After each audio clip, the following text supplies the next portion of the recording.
Throughout history, there have been many different torture methods used to extract information and bring punishment to a prisoner. Many of these were done in private, but there were some methods done in public, and these were aimed to deter people from getting involved in criminal behaviour and activity.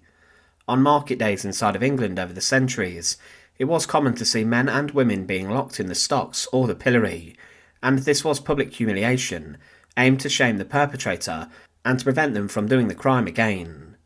But one method which was used throughout history in many different settings was birching, and this was a cruel and painful ordeal for many people.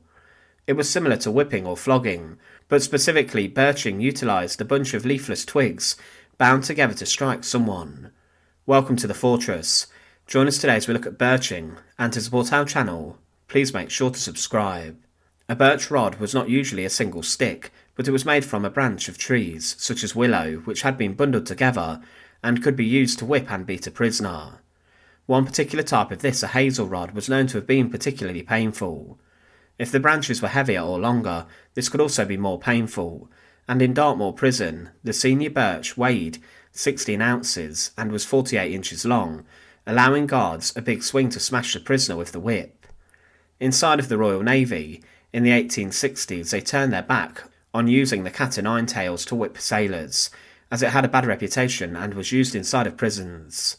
Used instead was a birch, and different civilian courts switched to birches to punish boys and young men who had been conducting certain crimes. In 1951, a memorandum was sent to all UK male prisons, and it stated that they were to use birches from stock which was at Wandsworth Prison, and they were then to be tested before applied to a prison. But of course, birching was a common punishment in Europe, inside of schools, and there will be many people today who are still around who will tell of being caned at school, but this was slightly different. The birch was usually struck on the back side of the offender or the legs, and it was also used during the French Revolution. One revolutionary leader was subjected to a public birching, and she went mad inside of an asylum because of the treatment and the public humiliation she sustained. One Jacobin woman stripped her, and she was flogged on the backside in the public garden of the Tuileries. In England, boys at school were subjected to birching, and for those who were younger, the birch was smaller and lighter, but could still cause a significant amount of pain and damage. In some prisons, there was a special device known as a birching donkey or pony, and prisoners were strapped to this before they were struck on the backside or the legs by the device.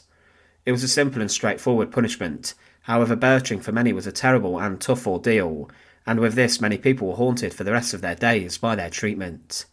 Thanks for watching. To support our channel, please make sure to subscribe, and once again, thank you so much for watching.